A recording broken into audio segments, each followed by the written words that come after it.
Assalamualaikum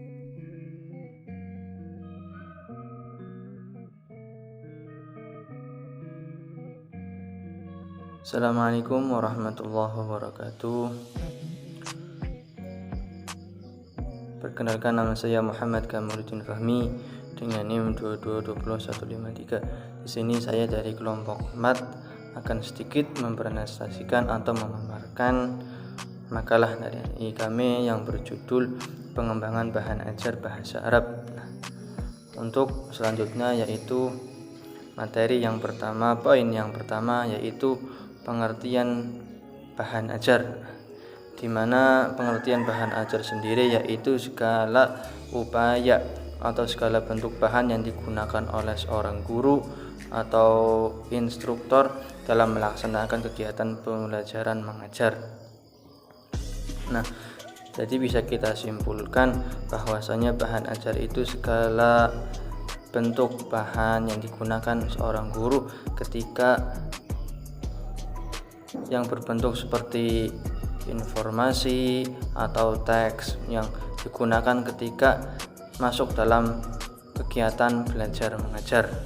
Itu pengertian mengenai bahan ajar. Terus poin yang kedua yaitu peran bahan ajar bagi guru dan peserta didik. Nah, yang pertama yaitu bagi guru bahan ajar bagi guru memiliki peran. Yang pertama, menghemat waktu guru dalam mengajar. Jadi maksud daripada menghemat waktu guru dalam mengajar yaitu guru bisa memerintahkan seorang murid untuk mempelajari materi-materi yang akan disampaikan, sehingga guru itu bisa menyampaikan tidak secara rinci karena sudah dipelajari terlebih dahulu oleh seorang murid. Terus yang kedua, mengubah peran guru dari seorang pengajar menjadi seorang fasilitator. Nah, jadi di sini yang dimaksudkan yaitu guru tidak hanya menjadi seorang pengajar, tapi guru memfasilitasi seorang murid. Nah, ketika itu seorang murid bisa mempelajari terlebih dahulu apa yang mau disampaikan oleh seorang guru. Nah, terus yang ketiga, meningkatkan proses pembelajaran menjadi lebih efektif dan interaktif. Nah, jadi seorang guru itu bisa menjadikan siswanya itu lebih efektif dalam pembelajaran, lebih aktif, tidak hanya monoton yang akan disampaikan seorang guru tersebut. Terus yang kedua yaitu bagi siswa. Bahan ajar bagi siswa memiliki peran. Yang pertama, siswa dapat belajar tanpa kehadiran atau harus ada guru. Dalam pembelajaran, lebih aktif, tidak hanya monoton yang akan disampaikan seorang guru tersebut. Terus yang kedua yaitu bagi siswa. Bahan ajar bagi siswa memiliki peran. Yang pertama, siswa dapat belajar tanpa kehadiran atau harus ada guru. Terus siswa dapat belajar kapan saja, di mana saja yang akan dikehendaki. Terus siswa dapat belajar sesuai dengan kecepatan sendiri. Siswa dapat belajar menurut urutan yang dipilihnya sendiri. Terus membantu potensi untuk menjadi pelajar yang mandiri. Terus selanjutnya yaitu jenis bahan ajar. Yang pertama, bahan ajar cetak. Bahan ajar cetak yaitu bahan ajar yang dibikin melalui percetakan seperti CD atau file begitu.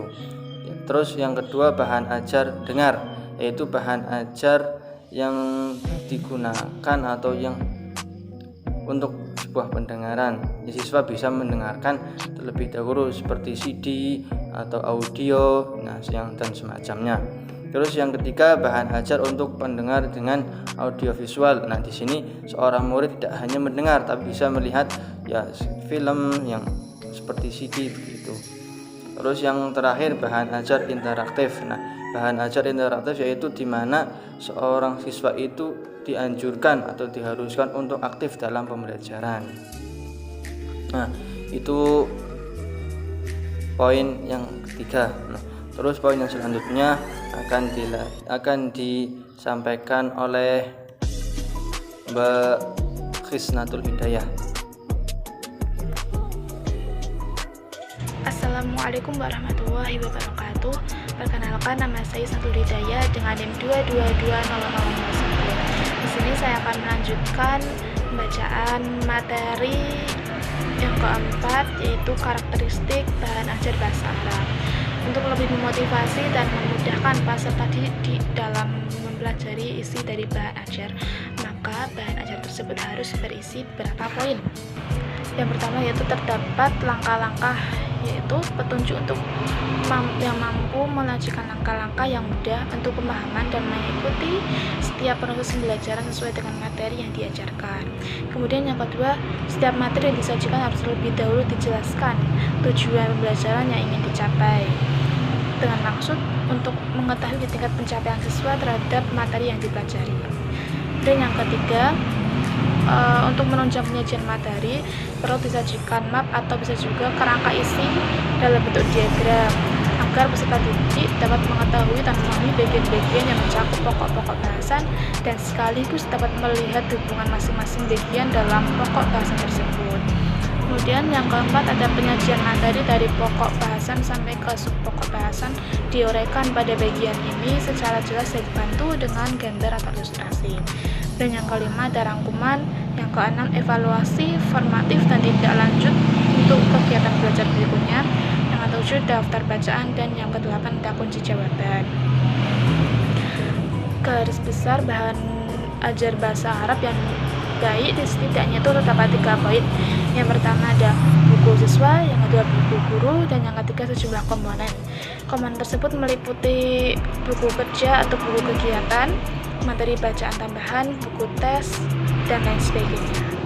Kemudian materi yang kelima yaitu tentang kriteria penyusunan bahan ajar.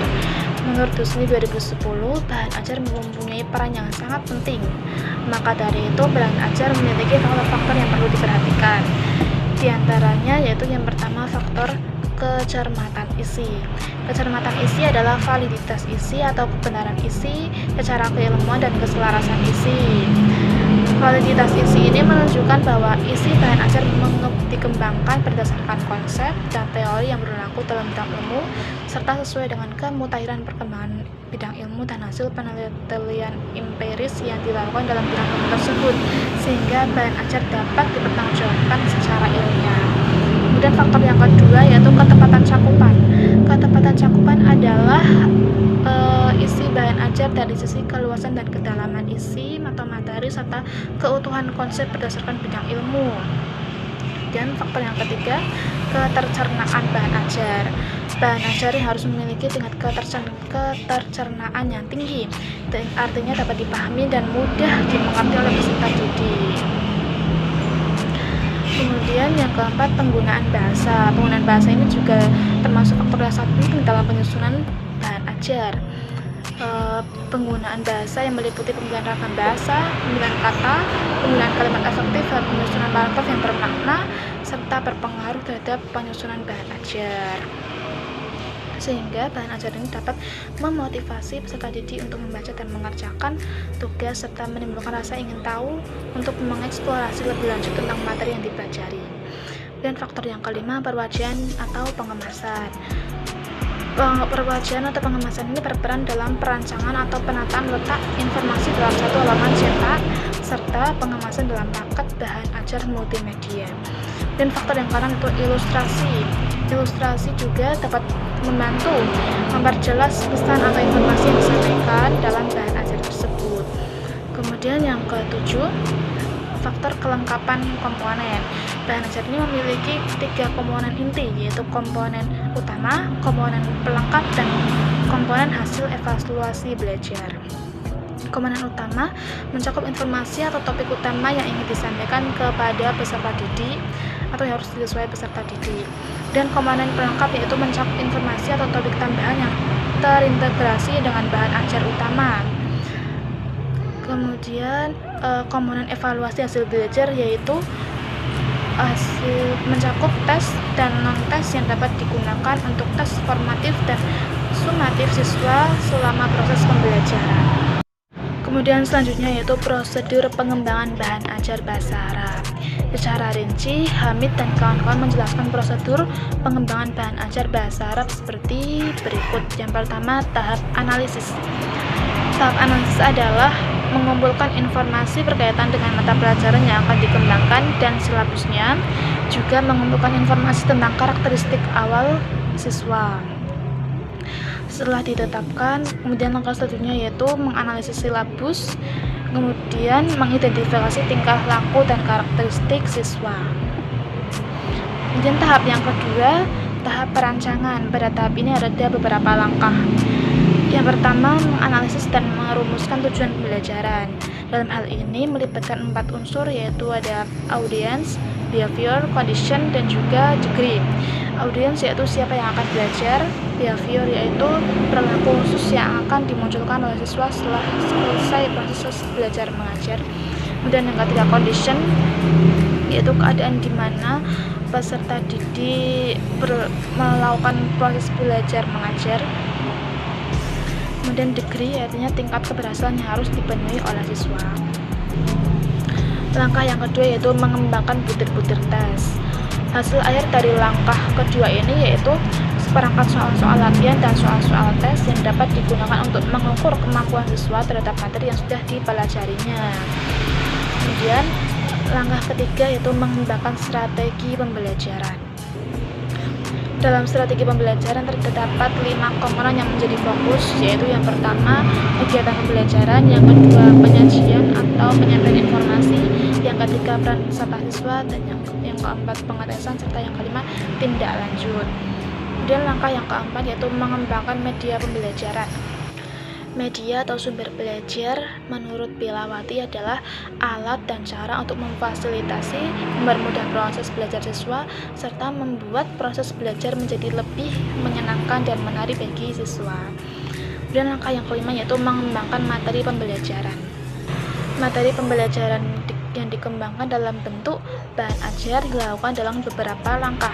Yang pertama, memilih dan mengumpulkan materi pembelajaran yang ada dan relevan untuk digunakan. Yang kedua, menyusun materi sesuai dengan urutan kegiatan pembelajaran.